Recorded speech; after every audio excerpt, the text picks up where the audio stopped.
what an international correspondence letter is first, just so I can contextualize it a little bit more and give that background information for you all. So correspondence is, let me put this on. Correspondence is a discussion between two or more people about a particular topic. International correspondence is the same thing. It's a discussion between two or more people, but it's from two or more people from different cultures, different countries, different locations about a particular topic. So it really takes audience awareness into further perspective. When you think about the United States and the correspondence style in the United States, it's very direct. And what that means is the purpose of any type of message starts immediately. It uses something called concise language that we're going to go into more and more, but concise language is very short and to the point. It avoids the word fluff that we call it. The overall goal in U.S. correspondence style is not to waste the reader's time, so you want to get to the point. Of course, it depends on what your message is. That could vary. It may not always be the same, but when you just think in general of business writing, the goal is to not add too much fluff and detail.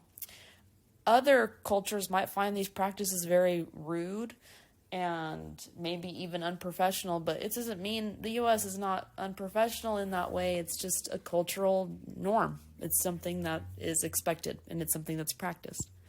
So understanding cultural differences is a theme that we're visiting this week, and we'll visit next week as well. So when you're understanding cultural differences, pay attention to the following. Expressions, meaning certain words, certain hand movements, certain gestures that are comfortable by you may not be the same in other cultures. How you open and close an email is very important. In the professional world in general, you don't start an email by saying, hey, comma. It's just a little, maybe if it was to a colleague, somebody of equal status in an organization, that's okay. But certain openings, you have to be careful with how you open. Do you start with dear? Do you start with good afternoon? To whom it may concern? You want to have a specific opening. And also how you close, right? You don't want to ignore a closing and not use one. So sincerely, from is a little informal. It's not as professional. Take care. Have a good rest of your day. Things like that. So some cultures use indirect approaches where the message starts by asking the individual about the individual's family, maybe well wishes, maybe congratulating them on their successes, or just hoping they have a great start to their week. That's using the indirect approach. That's a little different than the direct approach. Also consider how the recipient, the person receiving your correspondence letter, wants to be addressed. Is it Mr., Sir, Mrs., Miss? Do they have preferred pronouns? Pay attention to that as well. Do they have job titles, professor, doctor, etc.? You might want to avoid contractions with cultural differences. Contractions are words I'm, can't, don't, aren't, won't, things like that. So spell it out. I am, cannot, do not.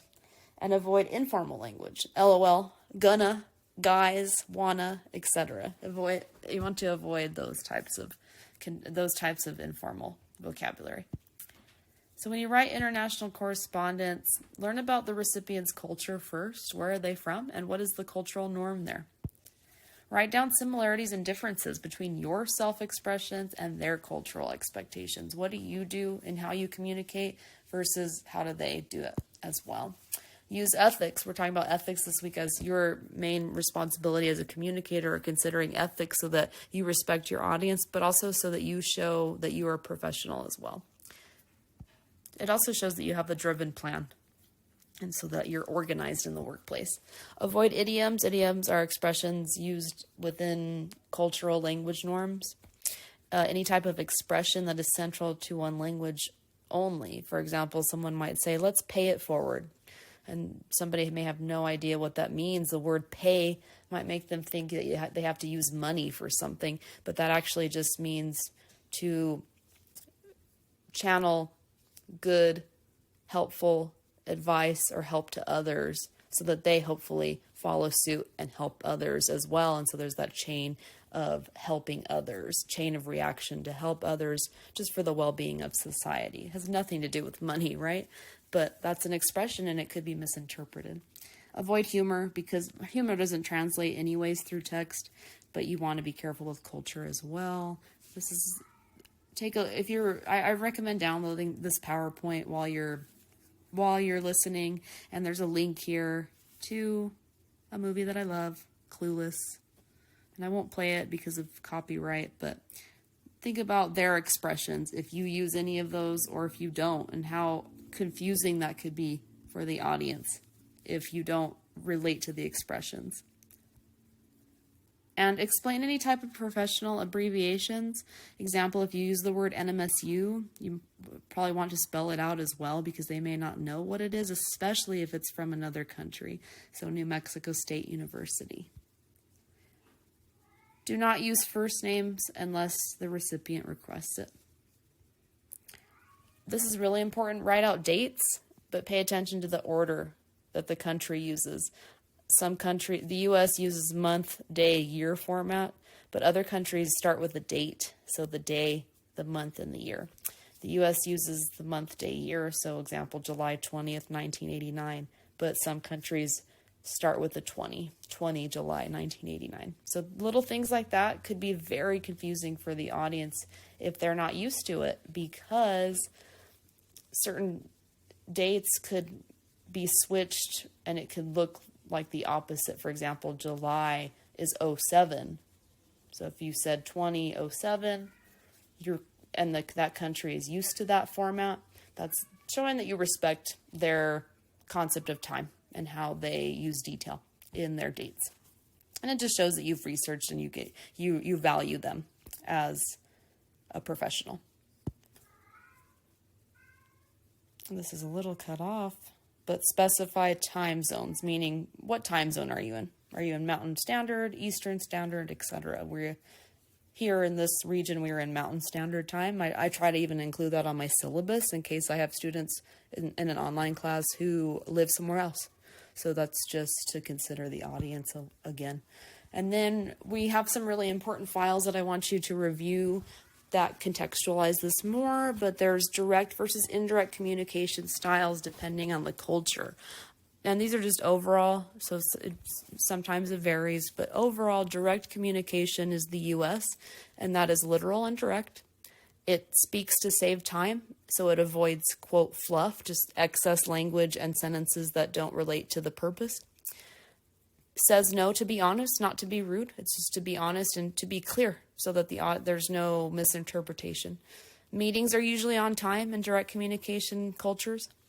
And everything is task-oriented, meaning people tend to stick to a task and they don't allow room for interpretation. Indirect cultures are very different. The U.S. is not indirect. Another reason the U.S. is direct is because it is very vast in culture. So it's a little bit better to be direct so that information isn't misunderstood. Indirect cultures focus on building long-lasting relationships. Doesn't mean that direct communication doesn't, but they're very task-oriented on the job goals. Versus indirect cultures focus on building long-lasting relationships and lives outside of the workplace. They tell someone what they want to hear and avoid the word no. There's other ways they state no. Politeness is better than honesty. And meetings might not always be strict with time. Sometimes they could, but they just value conversation in general more and want to spend a little bit more time with that. That's just to introduce everything with this, and just make sure you're reviewing the culture files this week. They're very important, especially that direct versus indirect. So just to summarize this first project that you're working on, you are being introduced to the International Correspondence Letter Project. So these are the assignment guidelines. Spend your time reading them. You're writing an international correspondence letter as a representative of an organization, whatever organization you want. An organization could be anything: a business, a medical setting, a nonprofit, a school, or a research group, whatever interest you have. It can be related to your major or just a general interest that you have. Once you decide what organization you want to represent, you're going to find a similar organization. So do a little research online on Google and find a similar organization in a different country. So for example, if you represented a car dealership, find a similar dealership in another country. Or a hospital here in comparison to a hospital in another country. A law office here in comparison to a law office somewhere else. You get what I mean, right? Some corporations exist here and over there. Some organizations don't have the exact name, this exact type of organization in another country, but they're similar. There's a similar one. The reason you want it similar is because you are going to draft an international correspondence letter to foreign representatives in another country. So do not choose the U.S. for this project since you are in the U.S. in this situation. The recipients have planned a visit to your organization. So this letter will welcome them and share a plan for the meeting when they get here. So you are in charge of this organization, whatever organization you want. So give yourself a title. You will soon meet with representatives from another country in either the same organization or one that is very similar. Because you want it similar, because you're working together. It's a similar type of group. Similar type of, I don't say business in this class in case you don't have a business interest. Some of y'all are interested in the sciences, so you can definitely incorporate the health field with this. They are traveling to the United States to meet you at the organization. You are sending this letter in regards to the meeting with them. So you want to make sure you include all of the following. A travel plan, meaning what should they expect when they arrive. Kind of highlights so it helps. Share a travel plan that details when they leave the airport, their own airport in their country, when they arrive to the U.S., the hotel they'll stay at in the U.S., where is the city in the U.S., by the way, where is your organization located, and departure back home. You want to include detail here, and what I mean by that is the dates. When are they arriving? What are the airport names? What is the time arrival and departure? And where are they staying? Where do you have them stay? You're in charge of helping them out with that. You have that all organized and set up for them. So what are the hotel names? So just use detail, right? Be audience aware in that way. Activities. What is the plan when they visit your organization? Share at least 5 different activities you'll have planned and list them in order, meaning mark each event by a time to stay organized. Now, I'll go into this in a minute, but decide if your chosen country uses the indirect or direct method. So if they're indirect, maybe they're not that strict with time frames. Maybe just a general idea of what's going to happen in the afternoon. But if it's a direct culture, then you can have a more specific time frame laid out as well. So think about that. That can help you that can help you draft more too. And then organization background. What does your audience need to know about the organization before they arrive? Granted, they either work for the same organization or something similar, so they overall know, but still, it's very different. So what do you have to tell them about your organization? This is where you'll briefly summarize the background of your organization. And what I mean by that is how long has it been in operation, how many locations it has, how many people work there, what are other job titles there, etc. This is also a way just to consider me for a second because I'm not your primary audience. You're putting yourself in that rhetorical situation. So your primary audience is the recipients of the letter, the people in the other country visiting. But I'm your secondary audience because at the end of the day, this is still an academic assignment. So this is a way to consider me so that I understand this organization you're representing a little bit more too. And again, your primary audience are the representative of the organization. Be aware of common communication practices when you draft this letter. So what I mean by that is like the PowerPoint said, greetings, tones, specific detail, respectful openings and closings to use. This is where you need to do just a little research. Just always go on Google and type in whatever country you chose, maybe with the word communication styles, communication practices, and you can kind of learn a little bit more about them. And I have some links on Canvas as well to guide you. Let me know if you ever get stuck. Research how this culture expects to be addressed. what direction they read, meaning, so you want to place the organizational logo in respects to the direction they read. So in the US, with English writing, we read left to right. I don't want to say most, but a lot of languages follow that. But some languages do the opposite. They go right to left. So wherever you place that logo, you want to place it in the correct spot. Practice concise writing here, regardless, so that your message is clear. And then decide, again, if your chosen country communicates in the direct or indirect manner. So that's why you want to review those indirect versus direct styles. If they are direct, start with the travel plan because they want to get to the point. If it is indirect, open with a small paragraph, some type of well-wish, considers their well-being. And if it's indirect, like I said here, when you're planning the activities, maybe don't be so strict with time. Have some kind of general day when this is occurring, but keep it open more with the activities. The design, you are formatting this as a letter, so we'll go into letter format more next week. So I will explain next week what an organization letterhead is. If you're getting started now and you want to know, feel free to ask me, but we'll have some templates to look at. Think about design last. Get the idea first and then get the writing going. Then you can fix design after. You are completing this project on Word or Google Docs only, so just make sure. Important advice for design, whenever you list information, any type of list, think about here, I'm listing the details of what needs to go into this letter, so it's a list. Anytime you list information, always use bullet points. For example, the travel plan, you're listing details there. You're also listing activities, scheduled activities, at least 5. So whenever you have a list, use bullet points. It breaks up the information more too. This would be very confusing if I wrote this all in one long paragraph. It's not considering you, the audience. So try to get into the habit of using bullet points more and more in this class. Reach out to me if you need ideas for this project. It's open. Start by thinking about what organization you want, then research where that